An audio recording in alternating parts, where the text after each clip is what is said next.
મજામાં ને તમારા બધાનું સ્ટડી કેલર ધ હાર્દિકમાં ખૂબ જ સ્વાગત છે। આજે આપણે 12 જૂન 2021ના રોજનું ધ હિન્દુનું ગુજરાતીમાં એનાલિસિસ જોઈશું। So I am the Hardik Parmar and let's start our journey towards the success. આજનો સૌથી પહેલો આર્ટિકલ જોઈએ તો પોપ્યુલેશન કંટ્રોલ વસ્તીનું નિયંત્રણ કઈ રીતે કરવું એના બાબતે વાત કરે છે કે adopt population control Sharma urges minority.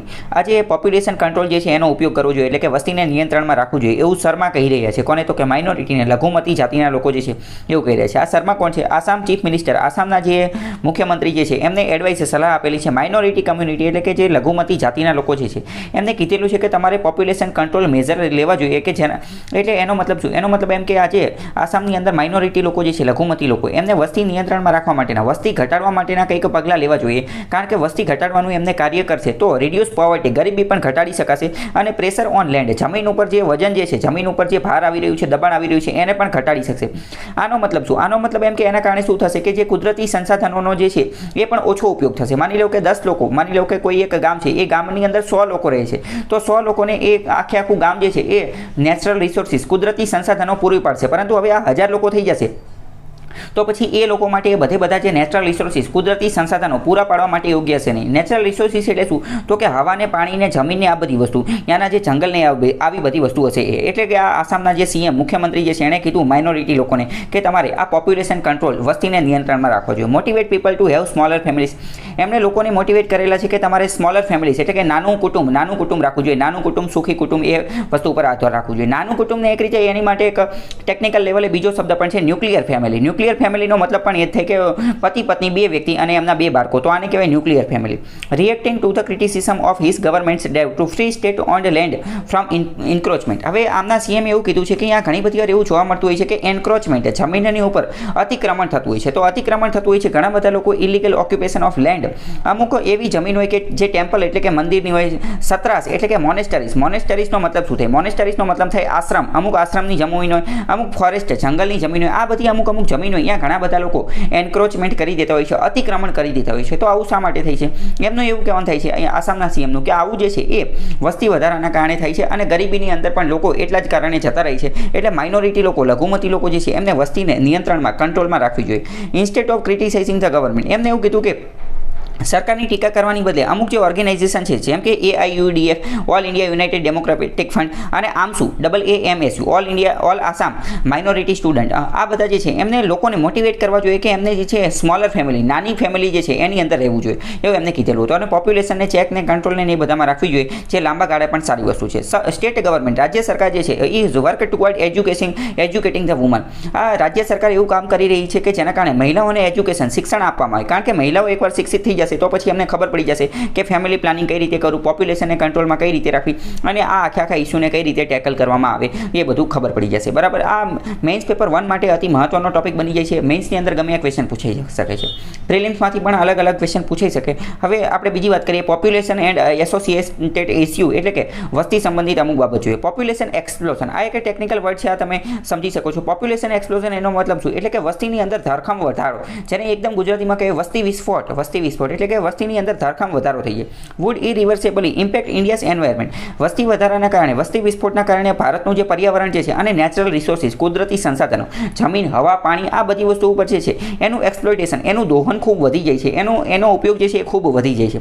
અને and limit the next generation, આના કારણે પછી એવું પણ થઈ શકે કે આવનારી પેઢી માટે આ જે સંસાધનો જે છે એ બાકી નો રહે, આપણે અત્યારે વાપરી નાખીએ, એટલે કે સસ્ટેનેબલ ડેવલપમેન્ટ, ટકાઉ વિકાસ જે છે એ થઈ શકે નહીં, આપણે આપણા જે સંસાધનો જે છે એ આવનારી પેઢી માટે ન રાખીએ એવું પણ બની શકે। Therefore the government should take, આથી જે છે એ સરકારે કંઈક પગલાં લેવા જોઈએ કંટ્રોલ ધ પોપ્યુલેશન, વસ્તીને કંટ્રોલમાં રાખવા માટે। પોપ્યુલેશન કંટ્રોલ જે છે is a methodology to practice, population control એ એક પ્રકારની મેથડ છે, એક પ્રક્રિયા છે જે practice used to control and maintain, જેના અંતર્ગત કંટ્રોલ, નિયંત્રણમાં રાખવામાં આવે છે અને મેન્ટેન, જાળવવામાં આવે છે। Type, location, number of people that inhabit in the earth, પૃથ્વી ઉપર વસવાટ કરતા લોકોનું કંટ્રોલમાં રાખવામાં આવે છે। નીડ ફોર પોપ્યુલેશન સ્ટેબિલાઇઝેશન, અત્યારે United Nations department of economic and social affair, United Nations, સંયુક્ત રાષ્ટ્રનો આ ડિપાર્ટમેન્ટ ઓફ ઇકોનોમિક અને સોશિયલ અફેર જે છે એમને એટલે કે આ આર્થિક અને સામાજિક બાબતનો વિભાગ જે છે એણે એવું કીધેલું છે કે અત્યારે જે છે એ પોપ્યુલેશન સ્ટેબિલાઇઝેશન, વસ્તીને જે છે એ સ્ટેબિલાઇઝ કરવાની જરૂર છે, એટલે કે વસ્તી જે છે એ અત્યારે જેટલી જે છે એટલી જ રાખવાની જરૂર છે।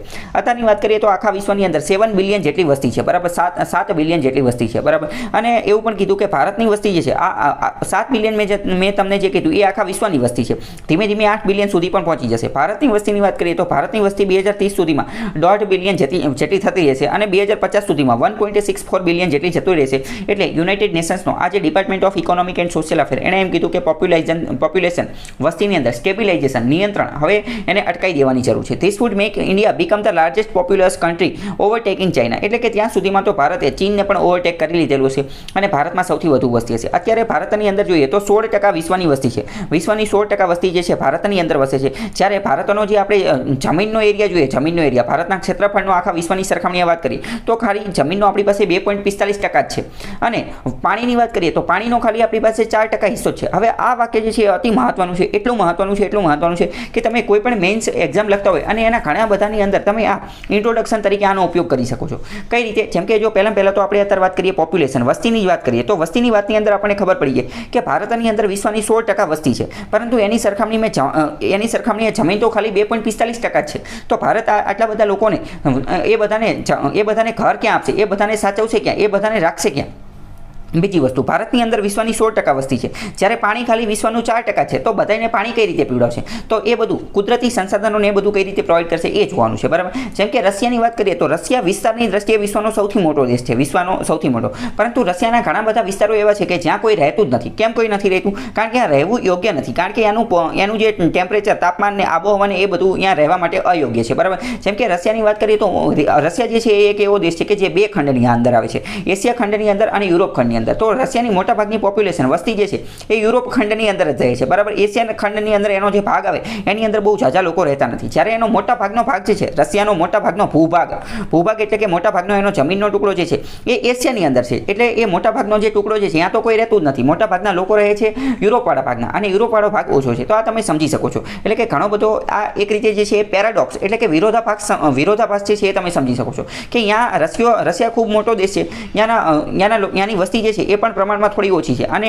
એનો જે એશિયાનો ભાગ છે ત્યાં ઘણા બધા લોકો રહેતા નથી. જ્યારે ભારતની એની સાથે સરખામણી કરીએ તો ભારતમાં 16% વસ્તી છે પરંતુ એની સામે જમીનનો ટુકડો ખાલી 2.45% છે. બરાબર. ગરીબીની વાત કરતા હોય તો ગરીબીની બાબતની અંદર પણ તમે સેમ આ જ વસ્તુ જે છે ઇન્ટ્રોડક્શનની અંદર લખી શકો છો. કોઈ પણ જગ્યાએ કન્ક્લુઝન લખવાનું હોય એટલે કે કન્ક્લુઝન અંતર્ગત તમારે કહેવાનું હોય તો પણ તમે કોઈ પણ ક્વેશ્ચનનો આન્સર અથવા નિબંધનનો જે છે એને તમે આના આધારે જે છે કન્ક્લુડ કરી શકો છો કે ભારતની અંદર આ વસ્તુ છે, આટલી જ વસ્તુ. એટલે આપણે આને જે છે એ કંટ્રોલમાં રાખવું પડશે. આગળ વાત કરીએ ગ્લોબલી એટલે કે વૈશ્વિક દ્રષ્ટિએ ડિબેટ વારંવાર ચર્ચાનો વિષય કરવામાં આવે છે કે ઓવર પોપ્યુલેશન એક્સપ્લોઝન એટલે કે વધારે પડતી વસ્તી વધી ગઈ છે અથવા તો વસ્તી વિસ્ફોટ થઈ રહ્યો છે. Has erupted after recent ecosystem assessment. તાજેતરની આજે ઇકોસિસ્ટમ એસેસમેન્ટ એનું મૂલ્યાંકન કરેલું એના કારણે માનવીની વસ્તી જે છે વધી ગઈ છે અને humans role in driving other species into existent and precipitation a resource crunch. અહીંયા જો બીજું એ પણ જાણવા મળ્યું છે કે માનવની વસ્તી છેલ્લા ઘણા સમયથી છેલ્લા દાયકાથી વધી ગઈ છે. એના કારણે જે છે એ બીજી અન્ય સ્પીસીસ બીજી અન્ય માનવ જાતિ જે છે એ એક્સટિંક્ટ થઈ ગઈ છે એટલે કે એ વિલુપ્ત થઈ ગઈ છે. એ વિલુપ્ત એ ધીમે ધીમે નાશ થઈ ગઈ છે. જેમ કે આપણે ભારતની વાત કરીએ તો ભારતની અંદરથી ઘણા બધા પ્રાણીઓ નાશ થઈ ગયા છે. જેમ કે ચિત્તો જે છે એ પહેલા ભારતમાં જોવા મળતો હતો, હવે ભારતની અંદર જોવા મળતો નથી. જેમ કે ડાયનાસોર તો આખા વિશ્વમાંથી નાશ થઈ ગયા પરંતુ ડાયનાસોરનું કારણ તો કંઈક અલગ જ છે. બરાબર. એ અત્યારે વાત નહીં કરે પરંતુ બીજા પણ ઘણા બધા પ્રાણીઓ જે છે એ આવી રીતે ધીમે ધીમે વિલુપ્ત થતા જાય છે. અમુક એવા પ્રાણીઓ છે કે જે હવે 10, 15, 20, 25 આંગળીના વેઢે ગણાય જાય એટલા જ બચેલા છે. તો આ બધાનું આપણે ધ્યાન રાખવું પડશે. આ બધું કેમ થાય છે? કારણ કે માનવીની વસ્તી વધી રહી છે એટલે માનવી શું કરે છે? હવે જંગલની અંદરની જે જમીન જે છે ત્યાં જંગલની અંદર જે છે એ એન્ક્રોચ અતિક્રમણ કરી રહ્યો છે. ત્યાં પ્રાણીઓને ભગાડીને પોતાનું ઘર બનાવી રહ્યો છે. તો આનું પણ આપણે ધ્યાન રાખવું છે. આના કારણે જે રિસોર્સ ક્રંચ જે કુદરતી સંસાધનો જે છે એની ઉપર બોજ વધી ગયો છે, એની ઉપરનો ક્રંચ વધી ગયો છે. India's concern in checking over population. ભારતે ઓવર પોપ્યુલેશન વસ્તી વધે છે એની માટે શું કરેલું? એની પાછળના કારણ શું છે એ જોઈએ તો કે higher birth rate than death rate. ભારતની અંદર જે છે બર્થ રેટ એટલે કે જન્મદર જે છે એ વધુ છે જ્યારે મૃત્યુદર ડેથ રેટ જે છે એ ઓછો છે. ડેથ રેટ ઓછો શા માટે છે? કારણ કે ભારતે ઘણા બધા કાર્ય કરેલા છે. શું કાર્ય કરેલું છે? કે આપણે હેલ્થ સિસ્ટમ જે છે એ થોડી મજબૂત બનાવી છે. આપણે હેલ્થ સિસ્ટમ અંતર્ગત અમુક પ્રકારની રસીકરણના કાર્યક્રમો, અમુક જે સારવાર આપવાની હોય એ બધું આપવાનું એ બધું કાર્ય કરેલું છે. એટલે કે લોકોનું જે સરેરાશ એવરેજ એજ જે છે એવરેજ સરેરાશ આયુષ્ય એ વધે એવી કોશિશ કરેલી છે. જેમ કે આપણે વાત કરીએ તો 1947ની અંદર આપણે આઝાદ થયા તો ત્યારે આપણું સરેરાશ આયુષ્ય જે છે એ ખૂબ ઓછું હતું. અત્યારે આપણે 2021ની વાત કરીએ તો અત્યારે આપણું સરેરાશ આયુષ્ય જે છે એ લગભગ 70 વર્ષની આજુબાજુ થઈ ગયું છે. એટલે કે દરેક વ્યક્તિ જે છે દરેક ભારતીય વ્યક્તિ એ ઓછામાં ઓછું 70 વર્ષની આજુબાજુ તો જીવે જ છે. તો આ આવું શા માટે થયું છે? કારણ કે આપણે હેલ્થ સિસ્ટમ થોડીક રોબુસ્ટ થોડીક મજબૂત બનાવી છે એટલે. તો વસ્તી વધારાનું એક કારણ આ છે કે આપણે જે જન્મદર બર્થ રેટ જે છે વધુ છે, જ્યારે ડેથ રેટ જે છે એટલે કે મૃત્યુ દર એ ઓછા છે. મિડ 20th સેન્ચુરી 20મી સદીના મધ્યમાંથી આ બધી વસ્તુ જે છે જોવા મળે છે. This was due to reduction in death. ભારતની અંદર મૃત્યુ દર ઓછા થઈ ગયા છે.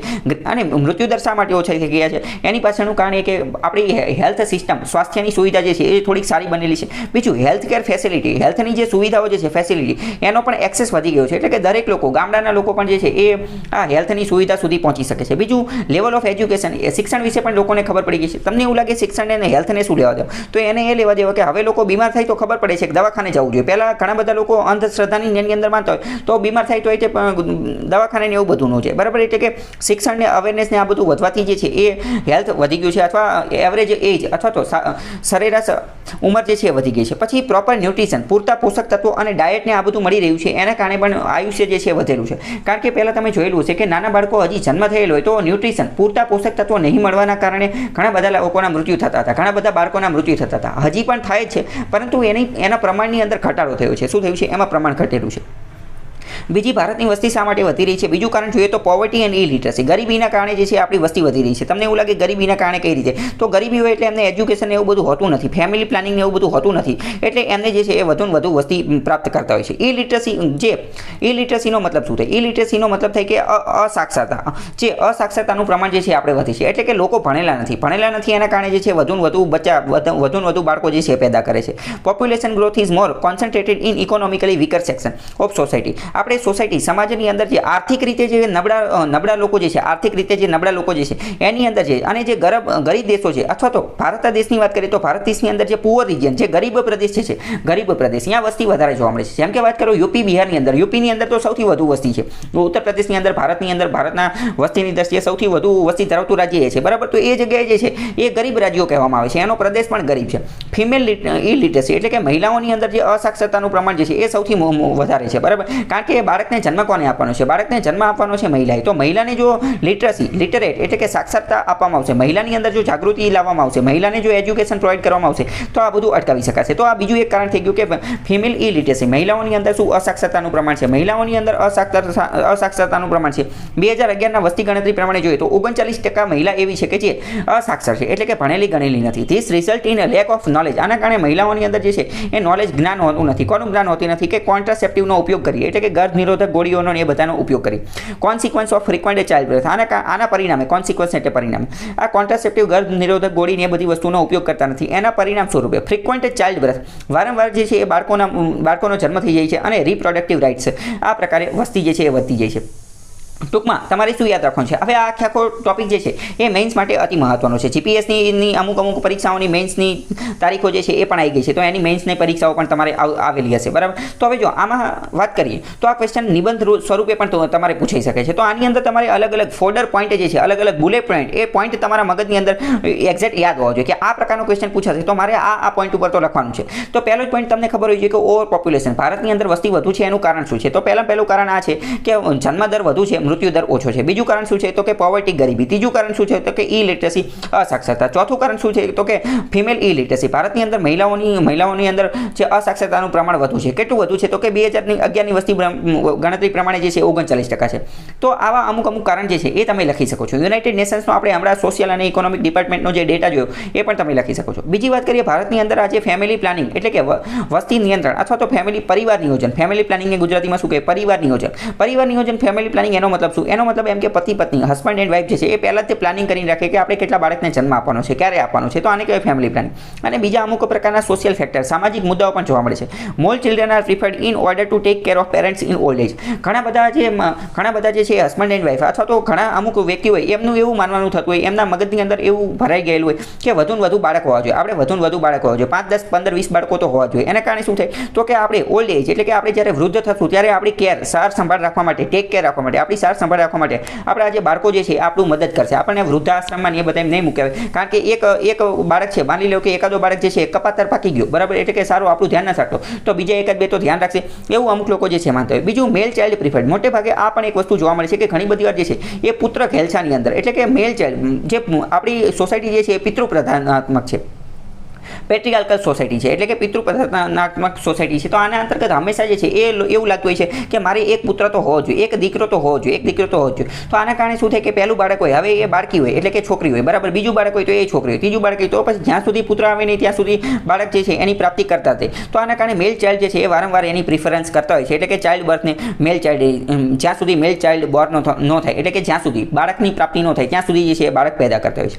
ઇકોનોમિક સર્વે 2017-18 જે છે એણે કીધું હતું, શું કીધું કે 21 મિલિયન અનવોન્ટેડ ગર્લ્સ, 21 મિલિયન જેટલી અનવોન્ટેડ ગર્લ્સ છે ડ્યુ ટુ આના કારણે જે છે આ બાળકની પુત્ર પ્રાપ્તિ, પુત્ર ઘેલછાના કારણે જે છે એ 21 મિલિયન બાળકીઓનો જન્મ થઈ ગયેલો છે, બરાબર. એટલે મેં તમને કીધું કે પહેલા બાળકીનો જન્મ થાય પછી બીજી બાળકી, એવી રીતે 21 મિલિયન એટલે કેટલી થાય? 21 મિલિયન એટલે કે 2.1 કરોડ અનવોન્ટેડ ગર્લ જે છે. અને પછી આના કારણે શું થાય? આના કારણે સમાજની અંદર જે છે એ છોકરીઓ જે છે એને એ છોકરીનો જન્મ એક રીતે અનવોન્ટેડ સ્વરૂપે થયો હોય. અનવોન્ટેડ એટલે કે અનિચ્છિત સ્વરૂપે, એટલે કે બાળકની ઈચ્છા હોય પરંતુ આવી ગઈ હોય છોકરી. તો આના કારણે એ છોકરી જે છે એને પણ હેલ્થ અને એજ્યુકેશનની આવી ફેસિલિટી ને એ બધું મળતું નથી. પછી આગળ જતાં એને પણ હીન પ્રકારની કક્ષાએ જોવા મળે છે. એટલે એ એક બીજો પ્રોબ્લેમ ઉદ્ભવી જાય છે, બરાબર.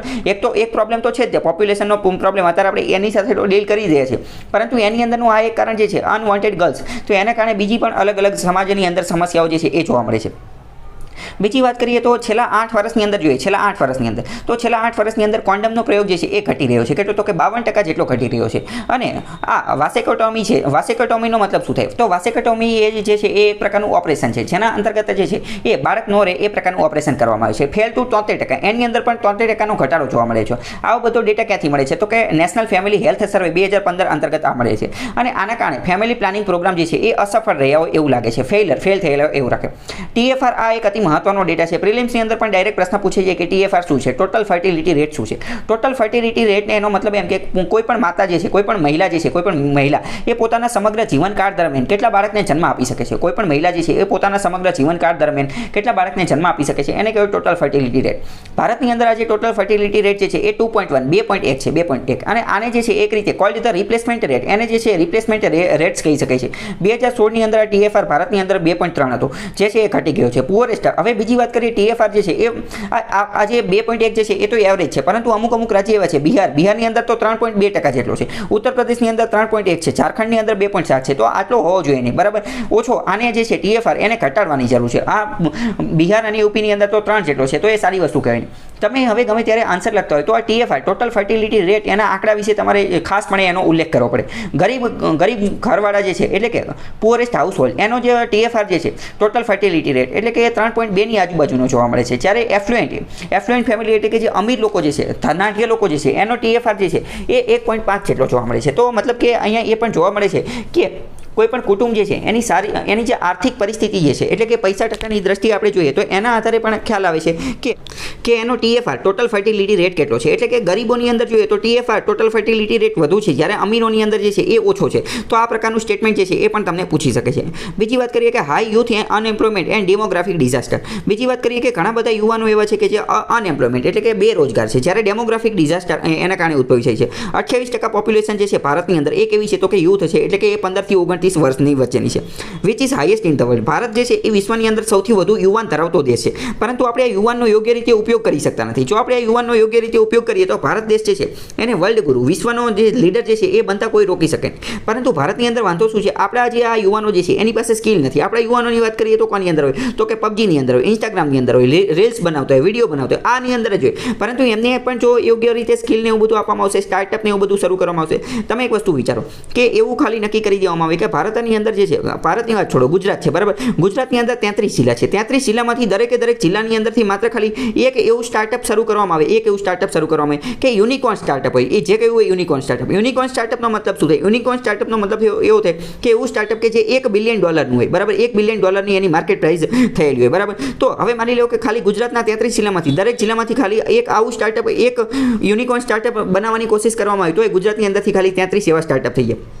આવી રીતે બધા જિલ્લા આ પ્રકારનું કાર્ય કરે તો પણ ઘણો ફાયદો થાય એમ છે, બરાબર. તો પણ ઇકોનોમીને બૂસ્ટ મળી જાય. અને હવે માની લો કે 33 દરેક જિલ્લામાંથી એક આવું સ્ટાર્ટઅપ મળશે તો બીજા અન્ય લોકોને પણ પ્રેરણા મળશે કે હાલો આપણે પણ આવું કંઈક કરીએ, બરાબર. તમે આ જે બધા વાપરતો હોય ઇન્સ્ટાગ્રામ ને ફેસબુક ને, તો આ બધા એક રીતે સ્ટાર્ટઅપ જ છે. એ બધાની શરૂઆત જે છે એ એવી જ રીતે થયેલી હતી. તો આ પ્રકારની વસ્તુ જે છે એ પણ તમે આન્સરની અંદર જે છે એ રાઇટ ડાઉન કરી શકો છો. Due to this there is a potential of demographic dividend. હવે ભારતની અંદર યુવાન લોકો વધુ છે એટલે ભારતની અંદર ડેમોગ્રાફિક ડિવિડન્ડની શક્યતા વધુ જોવા મળે છે. ડેમોગ્રાફિક ડિવિડન્ડનો મતલબ શું થાય? ડેમોગ્રાફિક ડિવિડન્ડ એટલે કે કોઈ પણ દેશની કામ કરતી વસ્તીની સંખ્યા, એટલે કે કેટલા કોઈ દેશની અંદર કામ કરતી વસ્તી કેટલી છે. કામ કરતી વસ્તી એનો મતલબ શું? મતલબ કે 16 થી લઈને 60 વર્ષ 59 16 થી લઈને 59 59 વર્ષની ઉંમરના જે લોકો જે છે એનો સમાવેશ ડેમોગ્રાફિક ડિવિડન્ડની અંદર થાય. કારણ કે 16 વર્ષથી નાની ઉંમરના જે વ્યક્તિઓ હશે એ કામ નહીં કરતો, એ બધા નાના બાળકો હશે, ભણતા હશે, બરાબર. જ્યારે 59 વર્ષ કરતાં ઉપરના લોકો હશે એ વૃદ્ધ હશે, એ પણ કંઈ કામ કરતા હશે. એટલે કે 16 થી 59 વર્ષના વ્યક્તિઓ જે છે એ દેશના ઇકોનોમીની અંદર, અર્થતંત્રની અંદર ઘણું બધું યોગદાન આપતા હશે. એ યુથ લોકો હશે, યુવાન લોકો હશે, એમને રોજગારી આપવાની જરૂર છે. અને એમને જો રોજગારી મળશે, એમને ઇકોનોમીની અંદર સારું એવું યોગદાન આપશે તો ગ્રોથ, આપણે જે જીડીપી જે છે એની અંદર વધારો જોવા મળશે. ભારતની અંદર વાત કરીએ તો અત્યારે અનએમ્પ્લોયમેન્ટ, બેરોજગારીની સમસ્યા સૌથી વધુ છે. ભારતની અંદર 7 મિલિયનથી 25 મિલિયન જેટલા new workforce get a secure job annually. દર વર્ષે જે છે એ 25 મિલિયનમાંથી ખાલી 7 મિલિયન જ એવા લોકો છે કે જેને જે છે એ જોબ મળે એ કેવી હોય છે? સિક્યોર હોય છે, એટલે કે સુરક્ષિત નોકરી મળી રહે છે. બાકી કોઈને મળતી નથી. બાકી વાત કરીએ તો ભારતની અંદર 18% યુવાનો જે છે એ અનએમ્પ્લોયડ છે, એટલે કે બેરોજગાર છે. 33% youth is not in employment, એટલે કે 33% યુવાન જે છે એ હજી પણ એમને નોકરી મળેલી નથી. એજ્યુકેશન કે ટ્રેનિંગ કે એવું કંઈ પણ મળેલું નથી. ભારતે 2000ની અંદર નેશનલ પોપ્યુલેશન પોલિસી, વસ્તી માટેની જે છે એક પોલિસી બનાવેલી હતી. એની અંદર કલ્પના કરવામાં આવી હતી, એનવિસેજ કરેલું હતું કે achieving a stable population for India, એટલે કે ભારતને જે છે આપણે સ્ટેબલ લેવલની જે છે એ પોપ્યુલેશન પ્રાપ્ત કરવાની છે. One of its immediate objective, એનો એક તાત્કાલિકનો ઉદ્દેશ્ય ઇમિડિયેટ ઓબ્જેક્ટિવ શું હતો? તો કે address the unmet needs of contraceptive. Contraception જે છે, કોન્ટ્રાસેપ્શન એટલે કે ગર્ભ નિરોધક વસ્તુઓ, હેલ્થ કેર ઇન્ફ્રાસ્ટ્રક્ચર, પછી personal and provide integrated delivery system, આ બધી વસ્તુ જે છે એ પ્રોવાઇડ કરવાની. ઘર આંગણે, ગામડાની અંદર, શહેરની અંદર બધી જગ્યાએ જે છે આ પ્રોવાઇડ કરવાની આ બધી વસ્તુ, જેના કારણે વસ્તીને કંટ્રોલમાં રાખી શકે. 2000ની આ નેશનલ પોપ્યુલેશન પોલિસી જે છે એને કમિટમેન્ટ એક રીતે કસમ ખાઈ લીધી હતી. શું? કે achieve the replacement level of fertility, એટલે કે TFR, ટોટલ ફર્ટિલિટી રેટ જે છે એ 2010 સુધીમાં 2.1 કરી નાખો છે. કેટલો? 2.1 કરી નાખો છે. તો એ આપણે અચીવ કરી લીધો છે, બરાબર. આપણે હમણાં જોયું કે ભારતનો એ 2.1 થઈ ગયો છે, પરંતુ હજી અમુક રાજ્યએ કરેલો નથી. જેમ કે બિહારની અંદર 3ની આજુબાજુમાં હતો, યુપીની અંદર પણ 3ની આજુબાજુ. તો હવે ભારતે તો આખા દેશ લેવલે તો આ 2.1નો TFR જે આપણે નેશનલ પોપ્યુલેશન પોલિસી 2000માં નક્કી કરેલો તો એને આપણે અચીવ કરી લીધો છે, પરંતુ અમુક રાજ્યોએ હજી અચીવ કરેલો નથી. તો એને અચીવ પ્રાપ્ત કરવા માટે કેવું પડશે. ઘણા બધા સધર્ન સ્ટેટ, દક્ષિણના રાજ્યો જે છે એમણે પોપ્યુલેશન, વસ્તીને કંટ્રોલમાં રાખવા માટે ઘણું બધું કાર્ય કરેલું છે. હાવેવર લો સોશિયો ઇકોનોમિક ડેવલપમેન્ટ, પરંતુ ઉત્તર ભારતના રાજ્યની અંદર જોઈએ અને મધ્ય ભારતના રાજ્યની અંદર જોઈએ તો અહીંયા લો સોશિયો ઇકોનોમિક ડેવલપમેન્ટ છે, એટલે કે સામાજિક રીતે અને આર્થિક રીતે જે ડેવલપમેન્ટ, વિકાસ છે એ ઓછો છે. એના કારણે પોપ્યુલેશન એક્સપ્લોઝન, એટલે કે વસ્તી વિસ્ફોટ જોવા મળેલો છે. બીજી વાત કરીએ critical assessment of India's population policy. ભારતે 2000ની પોપ્યુલેશન પોલિસી, એનું ક્રિટિકલ એનાલિસિસ જોઈએ અથવા તો એનું મૂલ્યાંકન જોઈએ, અને એ પણ ટીકાત્મક રીતે, મૂલ્યાત્મક રીતે એનું વિવેચનાત્મક રીતે મૂલ્યાંકન જોઈએ તો India's national population policy fail થઈ ગઈ છે ટુ અચીવ ધેર ઓબ્જેક્ટિવ. એણે જે ઉદ્દેશ્યો નક્કી કરેલા હતા એને પ્રાપ્ત કરવામાં એ ફેલ થઈ ગઈ છે. વી રિમેઇન વર્લ્ડ સેકન્ડ, કારણ કે આપણે જ્યારે એ પોપ્યુલેશન પોલિસી નક્કી કરેલી ત્યારે પણ આપણે વિશ્વના બીજા નંબરના સૌથી વધુ વસ્તી ધરાવતા હતા, અને અત્યારે પણ વિશ્વના બીજા નંબરના. તો આપણે એક રીતે અચીવ કરેલું નથી. બીજી વાત કરીએ તો 1951ની અંદર આપણી વસ્તી જે છે 35 કરોડ હતી, પરંતુ 2011ની અંદર આપણે જોઈએ તો એ 121 કરોડ સુધી પહોંચી ગઈ છે. There have been few short comings. આના કયા પરિણામો છે એ જોઈએ તો NPP નેશનલ પોપ્યુલેશન પોલિસી જે છે એનો નેરો પર્સ્પેક્ટિવ હતો, એટલે કે એકદમ સાંકડો વિચાર હતો. એની અંદર એ એટલી વાઇડ રીતે એની અંદર મહત્વને એ બધું આપવામાં આવેલું નહોતું. એ જે પોલિસી હતી એની અંદર કોન્ટ્રાસેપ્શન અને સ્ટેરિલાઇઝેશનનો મતલબ પણ એ થઈ કે ઓપરેશન કરી નાખવું, જેના કારણે જે છે બાળક પેદા ન કરી શકે. એની અંદર એટલી બધી સફળતા જોવા મળેલી નથી. The basic prerequisite meaningfully controlling population include. આના અંતર્ગત મહત્વની વસ્તુ જોઈએ જો તો પોલિસીની અંદર કોન્ટ્રાસેપ્ટિવ અને સ્ટેરિલાઇઝેશન આની ઉપર ફોકસ કરવામાં આવેલું હતું, બરાબર, પોલિસીની. પરંતુ વસ્તીને ઘટાડવા માટે અતિ મહત્વનું કોની ઉપર કંટ્રોલ કરવું જોઈએ તો કે પોવર્ટી એલિવેશન. પહેલાં ગરીબી નાબૂદ કરવી પડશે. ગરીબી નાબૂદ કરશો તો જે છે એ પોપ્યુલેશન ઓટોમેટિક કંટ્રોલ થઈ જશે. Improving the standard of living, જે આ સ્ટાન્ડર્ડ ઓફ લિવિંગ એટલે કે જીવન ધોરણ જે છે એ સુધારવું પડશે, અને એજ્યુકેશન, શિક્ષણ જે છે ફેલાવવું પડશે. તમારા મગજમાં પ્રશ્ન ઉદ્ભવતો હશે કે આ સ્ટાન્ડર્ડ ઓફ લિવિંગ, જીવન ધોરણ વધારવાથી વસ્તી કઈ રીતે ઘટી જશે? તો વસ્તી એટલે ઘટી જશે કારણ કે કોઈ પણ વ્યક્તિનું જીવન ધોરણ વધી જશે, બરાબર. જો જનરલી એક વસ્તુ સમજો કે કોઈ પણ માતા પિતા જે છે એ એક બાળકને જન્મ આપે, પછી એ બીજા બાળકને જન્મ આપે, બરાબર, ત્રીજા બાળકને જન્મ આપે. ઘણી બધી વાર માતા પિતાને એવી પણ ચિંતા હોય છે. શું ચિંતા હોય છે કે આ એક બાળકનું કોઈ કારણસર મૃત્યુ થઈ જશે તો આમની સંભાળ કોણ રાખશે? તો એટલે કે એક રીતે બેકઅપ સ્વરૂપે બીજું બાળક હોય, બેકઅપ સ્વરૂપે ત્રીજું બાળક હોય. પરંતુ ભારતની અંદર માની લો કે સ્ટાન્ડર્ડ ઓફ લિવિંગ, જીવન ધોરણ જે છે એ સારું થઈ જશે, એટલે કે બધાની જે ઉંમર જે છે વધુ લાંબા સમય સુધી એ જીવતા થઈ જશે, તો પછી આ પ્રકારનું બેકઅપ રાખવાની જરૂર પડશે નહીં. એજ્યુકેશન શિક્ષણની અંતર્ગત પણ અવેરનેસ આવશે તો લોકોને જ્ઞાનને એ બધું આવી જશે કે આ બધું જે છે એ કઈ રીતે અટકાવી શકાય. પછી on the national scale the policy was not publicised, એટલે કે આ જે પોલિસી 2000ની સાલમાં આપણે બનાવેલી હતી એને આપણે રાષ્ટ્રીય લેવલે જે છે એ પબ્લિસિટી એની કરેલી નથી, એટલે કે એના વિશે બધાને માહિતી આપેલી નથી, અવેરનેસ કરેલી નથી. બીજું અને ફેલ થઈ ગઈ હતી. જનરેટ માસ સપોર્ટ, એટલે કે જેવી રીતે લોકોનો સપોર્ટ એને મળવો જોઈએ એ પ્રકારનો સપોર્ટ એને મળેલો નહોતો. બીજી વાત કરીએ તો આપણે આ ત્યારે 2000ની સાલમાં પોલિસી બનાવેલી હતી, પરંતુ એના સરખામણીએ આપણી પાસે એવું ઇન્ફ્રાસ્ટ્રક્ચર નથી, ઇનસફિશિયન્ટ, અપૂરતું ઇન્ફ્રાસ્ટ્રક્ચર છે. કોની માટે? આપણી પાસે ટ્રેનિંગ પામેલો સ્ટાફ નથી, લેક ઓફ એડિક્યુએટ એપ્ટિટ્યૂડ, અમુક તો સ્ટાફ, નર્સને એ બધા લોકો નથી, હેલ્થ સિસ્ટમની અંદર એવા બધા લોકોને એ બધું નથી. પછી misuse of the equipment for population control, વસ્તીને કંટ્રોલમાં રાખવા માટે અમુક પ્રકારના જે ઇન્સ્ટ્રુમેન્ટ સાધનો આપવામાં આવેલા હતા એનો ઘણી બધી મિસયુઝ, દુરુપયોગ કરવામાં આવેલો હતો. કોના દ્વારા? કર્મચારીઓ દ્વારા. જે ડોક્ટરો હોય એમને જે સાધનોને બધા આપેલા હોય તો એ બધા લોકો એને બ્લેક માર્કેટિંગ દ્વારા વેચી દેતા હતા. કંટ્રોલ રિઝલ્ટિંગ, આના કારણે આ 2000ની પોલિસી જે છે એ ફેલ થઈ ગઈ હતી. યુઝ ઓફ કોરિસિએશન ડ્યુરિંગ ધ ઇમરજન્સીનો સમયગાળો હતો, બરાબર, એ 1976થી 77 ઇન્દિરા ગાંધીએ જે લગાવેલો હતો એ સમય દરમિયાન જે છે એ રિસેન્ટમેન્ટ અમુક ધ માસીસ, એટલે કે જનતાની અંદર, માસની અંદર, એટલે કે મોટા ભાગની જનતાની અંદર રિસેન્ટમેન્ટનો મતલબ શું? એમની અંદર અસંતોષની ભાવના હતી, એટલે એમને જે છે એ આ એનપીપી નેશનલ પોપ્યુલેશન પોલિસી જે લગાવેલી હતી, આ જે પોલિસી બનાવેલી હતી એને અનપોપ્યુલર, એ જે છે એને લોકો શકની નિગાહથી જોતા હતા, એટલે કે આનું આપણે પાલન ન કરવું જોઈએ, આ તો ફેમસ થવી જ ન જોઈએ, આ જે છે આનું તો આપણે પાલન કરવું નથી, એના કારણે પણ એ અસફળ થઈ હતી. તો એના આપણે અમુક કારણ જોયા કે શા માટે એ અસફળ થઈ ગઈ હતી પોલિસી 2000ની. બીજો મહત્વનો આર્ટિકલ જોઈએ તો તજજ્ઞ લોકો એવું કહે છે, તજજ્ઞ લોકો શું કહે છે કે EC election commission has vast power, election commission ચૂંટણી પાંચ પાસે ઘણો બધો પાવર છે, એટલો બધો પાવર છે કે એ એક્ટ કાર્ય કરી શકે છે અગેન્સ્ટ કોની વિરુદ્ધમાં? ક્રિમિનલાઇઝેશન ઓફ ધ પોલિટિક્સ. આ રાજનીતિની અંદર અમુક ઘણા બધા રાજનેતાઓ જે છે એ ક્રિમિનલ ગુંડા તત્વો આવી ગયા છે, ગુંડા તત્વો એની અંતર્ગત આવી ગયા છે. તો એની સામે લડવા માટે ઇલેક્શન કમિશન, ચૂંટણી પંચ પાસે અનલિમિટેડ પાવર છે, પરંતુ ચૂંટણી પંચ જ તે એની સામે લડવાનું કાર્ય કરતું નથી. જો ચૂંટણી પંચ ધારે તો આ બધું ક્રિમિનલાઇઝેશન જે છે એને હટાવી શકે છે પોલિટિક્સની અંદરથી, પરંતુ એ આ પ્રકારનું કાર્ય કરતું નથી. એટલે કે ચૂંટણી પંચ પોતાનું ફરજ વ્યવસ્થિત ન નિભાવી રહ્યો હોય એવું લાગે છે. એવું કોને લાગે છે? એક્સપર્ટ લોકોને, તજજ્ઞ લોકોને લાગે છે.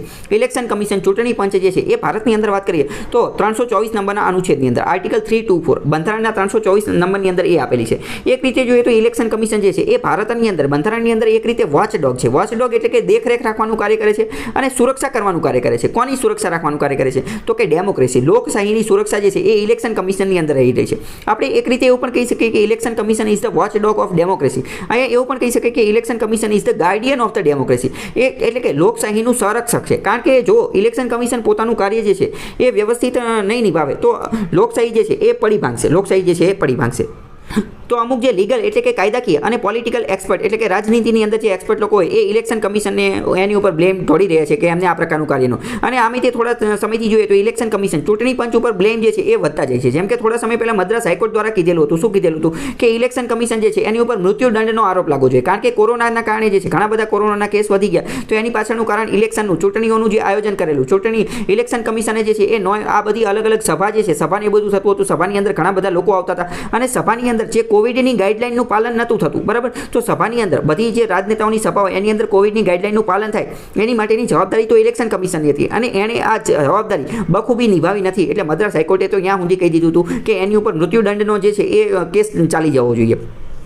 તો આવું બધું અમુક લોકો કહે છે. During a discussion on the implementation of Supreme Court February 2020. હવે આપણે યુપીએસસીની અંદર એક ટોપિક આવે છે, કયો તો કે ક્રિમિનલાઇઝેશન ઓફ પોલિટિક્સ, એટલે કે પોલિટિક્સ, રાજનેતા જે છે, રાજનીતિની અંદર ઘણા બધા લોકો ક્રિમિનલ ગુંડા તત્વો જે છે એ આની અંદર પહોંચી ગયા છે. અને તમને એવું લાગે કે આ ક્રિમિનલ લોકો, ગુંડા તત્વો પોલિટિક્સ, રાજનીતિની અંદર પહોંચી જાય તો એના કારણે શું થાય? તો એના કારણે લોકશાહી, ડેમોક્રેસી જે છે એ ખતરામાં મુકાય છે. પહેલી વસ્તુ તો બીજી વસ્તુ એ કે આ જે બધા નેતા હોય, બરાબર, પોલિટિક્સની અંદર જે લોકો આવે એ નેતા બને અને પછી શું જાય તો કે સંસદની અંદર બેસે. સંસદની અંદર બેસી અને શું કરે? સંસદની અંદર બેસી અને લેજિસ્લેશનનું કાર્ય કરે. લેજિસ્લેશનનું કાર્ય એટલે શું? એટલે કે ધારાસભાનું કાર્ય કરે. ધારાસભાનું કાર્ય એટલે શું? એટલે કે ધારો બનાવવાનું કાર્ય કરે, એટલે કે કાયદો બનાવવાનું કાર્ય કરે. તો હવે તમે એક વસ્તુ વિચારો, આપણે એવા વ્યક્તિને કાયદો બનાવવાની સત્તા કઈ રીતે આપી શકીએ કે જેની ખુદે જ ગુનો કરેલો છે, જે ખુદ જ તે ગુનેગાર છે. એટલે આપણે કઈ ગુનેગાર વ્યક્તિને તો કઈ કાયદો બનાવવાની સત્તા આપી શકાય નહીં. એટલે કે આ જે પોલિટિક્સ જે છે, રાજનીતિ જે છે એની અંદર ક્રિમિનલ લોકો, ગુંડા તત્વોને તો બહાર કાઢવા જ પડશે. કારણ કે અત્યારની પણ વાત કરીએ તો તો એક જજમેન્ટ પ્રમાણે એક સર્વે પ્રમાણે એવું જાણવા મળ્યું છે કે 2014ની જે લોકસભાની ઇલેક્શન હતી એના અંતર્ગત 2014 પ્રમાણે 40% MP એવા છે, 40% લોકસભા અને રાજ્યસભાના સાંસદો એવા છે કે જેની ઉપર કેસ ચાલી રહ્યો છે, જે ક્રિમિનલ લોકો છે. તો હવે તમે સમજો કે ક્રિમિનલ લોકોને તે આપણે આ કાયદો બનાવવાનું, લેજિસ્લેશનનું, ધારાસભાનું કાયદો બનાવવાનું, ધારો બનાવવાની સત્તા આપણે કઈ રીતે આપી શકીએ, એટલે આપણે આ કાઢવું જોઈએ. એની માટે સુપ્રીમ કોર્ટે અલગ અલગ જજમેન્ટ, ચુકાદા આપેલા છે જેના અંતર્ગત આ બધી વસ્તુને કાઢી શકાય. એટલે સુપ્રીમ કોર્ટે ફેબ્રુઆરી 2020માં તો લેન્ડમાર્ક ચુકાદો આપેલો હતો અને એના અમલીકરણની વાત હતી. પરંતુ અત્યારે તજજ્ઞ લોકો એવું કહે છે કે સુપ્રીમ કોર્ટે આ ચુકાદો આપ્યો એના અમલીકરણ માટે સૌથી વધુ કાર્ય જે છે જે એ કોઈ કરવાનું હોય તો એ ઇલેક્શન કમિશન, ચૂંટણી પંચે કરવાનું છે. અમુક ઓબ્ઝર્વેશન, અવલોકનો અને રિકમેન્ડેશન જોઈએ તો with the assumption the political parties would not cooperate the EC and judiciary would have to play their part. ઘણી બધી વાર શું થાય છે કે આ ઇલેક્શન કમિશન એ પોતાનો રોલ વ્યવસ્થિત પ્લે કરતું નથી, પોતાનો રોલ અદા કરતું નથી. પછી આજે અમુક વાર પોલિટિકલ પાર્ટી, રાજનૈતિક પાર્ટી જે છે કોઓપરેટ, સહયોગ કરતી નથી. આવા કેસની અંદર જ્યુડિશરી, ન્યાયતંત્રએ પોતાનો રોલ જે છે એ ભજવવો પડે છે અને ન્યાયતંત્રએ જ્યુડિશિયલ એક્ટિવિઝમ કરવું પડે છે. જ્યુડિશિયલ એક્ટિવિઝમ એટલે શું એ તમને ખબર હોવી જોઈએ. એની માટે અલગ વિડીયો છે એ જોઈ લેજો એટલે ખ્યાલ આવી જશે કે જ્યુડિશિયલ એક્ટિવિઝમ શું છે. એની ઉપર પણ એક બે વાર પ્રશ્ન પૂછાઈ ગયા છે. તમને એવું લાગશે કે ઇલેક્શન કમિશન, ચૂંટણી પંચ પાસે અનલિમિટેડ પાવર છે, તો અનલિમિટેડ પાવર આપેલા છે ક્યાં? અનલિમિટેડ પાવર એને આપેલા છે 324 ની અંદર, આર્ટિકલ 324 એની અંદર જ તે બધા પાવર આપેલા છે. એની અંદર ઘણા બધા એવા પાવર પણ આવેલા છે કે એ કોઈ પણ પર્સન જે એક્યુઝડ ઓફ ક્રાઇમ, કે જેની ઉપર જે ગુનાનો આરોપી હોય એને સ્ટેન્ડ ફોર ઇલેક્શન, એને ચૂંટણી લડતા અટકાવી શકે છે. ચૂંટણી પંચ છે એને કહી શકે છે કે તમે આ ગુનાની અંદર, આ ગુનાનો તમે આરોપી છો તો તમે ચૂંટણી લડશો નહીં, એ અટકાવી શકે છે. પરંતુ અત્યાર સુધી અટકાવેલા નથી. The EC had not brought it to the Supreme Court's notice that parties had not complete with the order. બીજું, ઘણી બધી એવા ઓર્ડર, ઘણી બધી એવી ગાઈડલાઈન રજૂ કરવામાં આવેલી છે સુપ્રીમ કોર્ટે. મેં તમને કીધું 2020 ફેબ્રુઆરીના ચુકાદાની અંદર. તો ઘણી બધી પાર્ટી એવી છે, પોલિટિકલ પાર્ટી, કે જે એ ગાઈડલાઈનનું પાલન કરતી નથી. તો સુપ્રીમ, આ ઇલેક્શન કમિશન, ચૂંટણી પંચે શું કરવાનું કે આ ABC નામની પાર્ટી છે, આ CDEF નામની પાર્ટી છે, આ જે છે એ આ ગાઈડલાઈનનું પાલન કરતી નથી, તો તમે આની ઉપર પગલાં લ્યો. પરંતુ ઇલેક્શન કમિશને એ પ્રકારનું લિસ્ટ કોઈ આપેલું નથી. The role of judiciary was also important. Judiciary, ન્યાયતંત્રનો રોલ જે છે એ પણ મહત્વનો છે, કારણ કે એની અંદર પણ ઘણા બધા કેસ છે પેન્ડિંગ છે. ઘણા બધા, મેં તમને કીધું કે 49% MP જે છે એની ઉપર કેસ જે છે એ પેન્ડિંગ ચાલે છે. તો પહેલાં તો ફટાફટ એનો નિપટારો લાવવો જોઈએ. ઘણી બધી વાર એવી વાત પણ ચાલી રહી છે કે એ બધા લોકો માટે ફાસ્ટ ટ્રેક કોર્ટ જે છે એ બનાવવામાં આવે, જેના કારણે ફટાફટ એ સુલઝાવી શકે. Election commission should issue so cost notice. Election commission શું કરે છે? ઇલેક્શન કમિશને આ પ્રકારની નોટિસ ઇસ્યુ કરવી જોઈએ પાર્ટીને ને બધાને, કે જો એને એવું લાગે કે આ બધા આ કેન્ડિડેટ જે છે ક્રિમિનલ છે ને એવું બધી વસ્તુ. બીજી આપણે વાત કરીએ કે ક્રિમિનલાઇઝેશન ઓફ પોલિટિક્સ. આની થોડી વાત કરીએ તો અત્યારે 44,442 જેટલા કેસ એવા છે કે જે લેજિસ્લેચર, એટલે કે જે વિધાનસભાની અંદર અથવા ધારાસભાની અંદર જે લોકો બેઠા છે દેશની અંદર, એમની ઉપર જ કેસ ચાલે છે. આમાંની વાત કરીએ તો state member of parliament, MP કેટલા લોકો છે, અને સ્ટેટ લેજિસ્લેચરની અંદર જે છે એ 2500 જેટલા એવા લોકો છે જેની ઉપર કેસ ચાલી રહ્યો છે. હવે આ ખુદ જ ગુનેગાર છે અને એ હવે કાયદો બનાવવાનું કાર્ય કરે છે. તો અને અમુકની ઉપર તો એવા સિવિયર, એવા ખતરનાક લેવલના કેસ ચાલે છે. કેવા ખતરનાક લેવલના? મની લોન્ડરિંગના કેસ ચાલે છે, કરપ્શનના કેસ ચાલે છે. હવે જે વ્યક્તિ ઉપર કરપ્શનનો કેસ ચાલે છે તો આપણે એવું કઈ રીતે ઈચ્છા રાખી શકીએ કે આ વ્યક્તિ ભારતનું ભલું કરશે, ભારતનું વેલફેર, કલ્યાણ કરવાનું કાર્ય કરશે? તો હવે ખુદ જ જે કરપ્શન કરે છે તો એ કઈ રીતે કરી શકે? મની લોન્ડરિંગના કેસ ચાલે છે, એટલે કે બ્લેક મનીને વ્હાઇટ મનીમાં કન્વર્ટ કરે છે. ડેમેજ ટુ પબ્લિક પ્રોપર્ટી, અમુક ઉપર એવા કેસ ચાલે છે કે એમણે પબ્લિક પ્રોપર્ટી, જાહેર જે સંપત્તિ જે છે એને નુકસાન પહોંચાડ્યું છે. ડિફેમેશનના, ચીટિંગના, અમુકને ઉપર તો રેપના, મર્ડરના આવા બધા કેસ પણ ચાલે છે. તો આ બધાનું કંઈક કરવું જોઈએ. આપણે વાત કરીએ કે વાયોલેશન ઓફ સેક્શન 188 IPCની 188 અંતર્ગત વાત કરીએ તો wilful disobedience and obstruction of the order. આ પ્રકારના જે કેસ છે એ પણ ઘણા બધાની ઉપર ચાલતા હોય છે.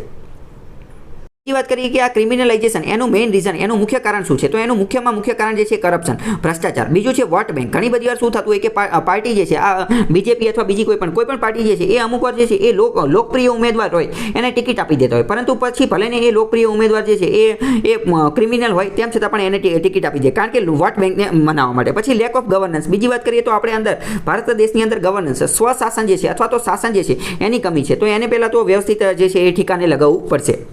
બાકી તમારે આ ક્રિમિનલાઇઝેશન ઇન પોલિટિક્સ એના વિશે જાણવું હોય તો એની માટે અલગ 2-3 વિડીયો બનાવેલા છે, એ બધા તમે જોઈ લેજો એટલે તમને ખ્યાલ આવી જાય કે આખો મુદ્દો શું છે. બીજો મહત્વનો આર્ટિકલ જોઈએ તો પર્યાવરણ વિશે વાત કરે છે. મહારાષ્ટ્ર ગવર્મેન્ટ, મહારાષ્ટ્રની સરકાર જે છે એને clear action plan to protect heritage trees. મહારાષ્ટ્રની સરકાર જે છે એને અમુક પ્રકારના એક્શન પ્લાન હતા, એટલે કે અમુક પ્રકારના પ્લાન, અમુક પ્રકારની યોજના હતા, એને મંજૂરી આપી દીધી છે. એ પ્લાન, એ યોજના કોની બાબતે હતી? તો કે હેરિટેજ ટ્રી, અમુક પ્રકારના વૃક્ષો કે જે હેરિટેજ એટલે કે આપણા સંસ્કૃતિ સ્વરૂપે, આપણી વિરાસત સ્વરૂપેના જે વૃક્ષો હતા એને બચાવવા માટે, એના સંરક્ષણ માટે, પ્રોટેક્શન માટેનો જે પ્લાન હતો, યોજના હતી, એને મંજૂરી આપી દીધી છે. મહારાષ્ટ્રની કેબિનેટ જે છે એને મંજૂરી આપી દીધી છે આ પ્રકારનો એક્શન પ્લાન. આ એક્શન પ્લાન અંતર્ગત શું કરવામાં આવશે? તો કે અમુક એવા વૃક્ષો વૃક્ષો કે જે 50 વર્ષ કરતાં જૂના છે, 50 વર્ષ જેટલા વૃદ્ધ જે છે એ બધા વૃક્ષોને પ્રોટેક્શન, સંરક્ષણ અને પ્રિઝર્વેશન, સંવર્ધન કરવામાં આવશે. કોણ એનું સંવર્ધન કરશે? તો એની માટે અલગ ટીમને એવું બધું બનાવવામાં આવશે અને સાયન્ટિફિક પદ્ધતિના આધારે એનું સંવર્ધન કરવામાં આવશે. આ એક પ્રકારનો એક્શન પ્લાન છે, બરાબર. તો આ પર્યાવરણના ટોપિકથી ખૂબ મહત્વની વસ્તુ છે. તો તમે એક વસ્તુ એ પણ કરી શકો છો કે જ્યારે તમારે મેન્સનો આન્સર લખવાનો હોય તો તમે આ વસ્તુ એડ કરી શકો છો.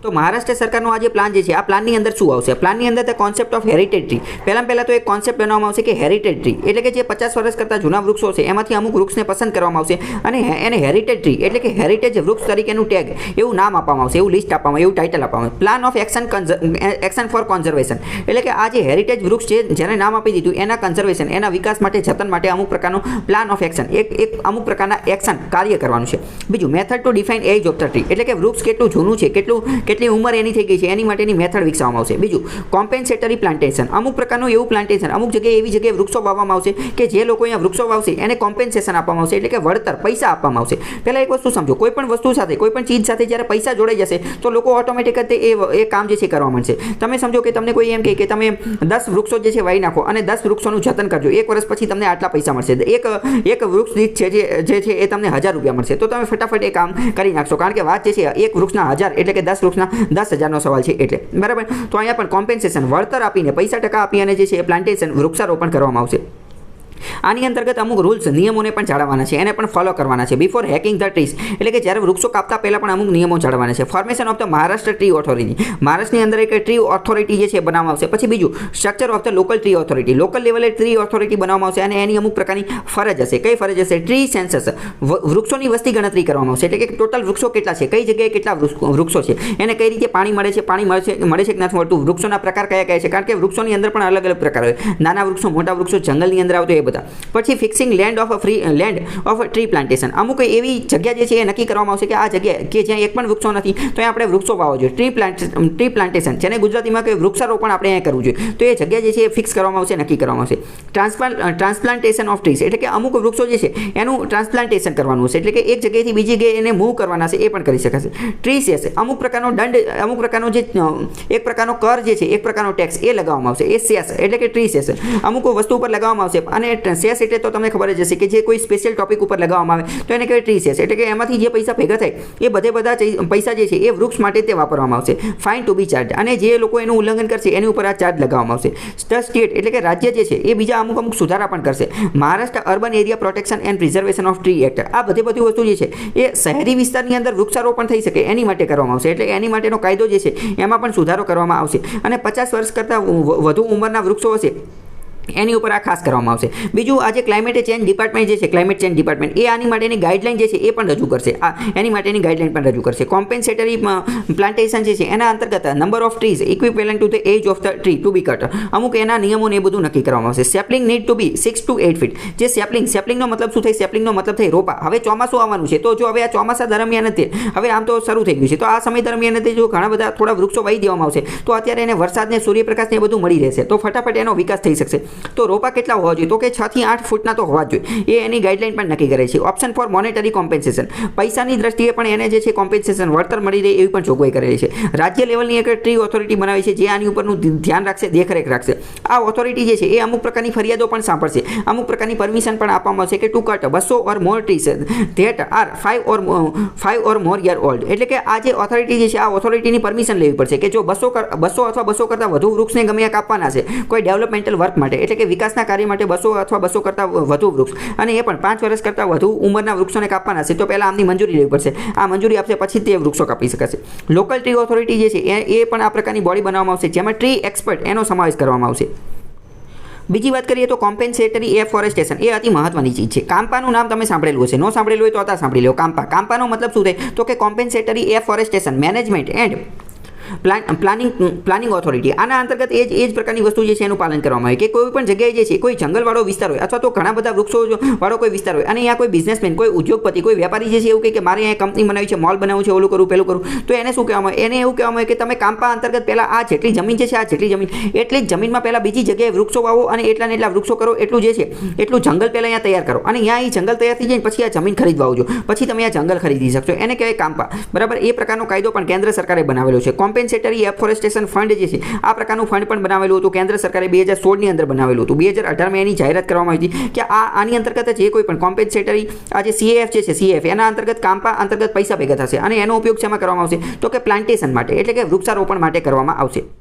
તો હવે આજ માટે આટલું રાખીએ. બાકી કાલે મુલાકાત થશે. ત્યાં સુધી જોડાયેલા રહો સ્ટડી ટેલર હાર્દિક સાથે.